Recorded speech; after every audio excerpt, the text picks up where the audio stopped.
Welcome. In this video, I'll show you how to change resolution size in Premiere Pro. All right, it is pretty easy to do. Just go ahead and upload your clip right here. All right, let's say for example, this one right here from Premiere Pro itself. So what we're gonna do is just click on the clip, all right, or the video, and then you're gonna want to go to sequence right here at the top left. Click on it. In here, go ahead and locate auto reframe sequence. All right, click on it.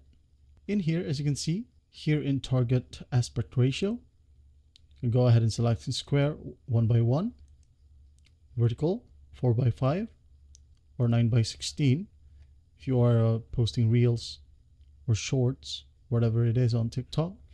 All right, now once you have it selected, just go ahead and hit on create. And as you can see here, our aspect ratio or resolution size has been changed. And that's basically how you do it. Well, I hope this video helps, and I'll see you in the next one.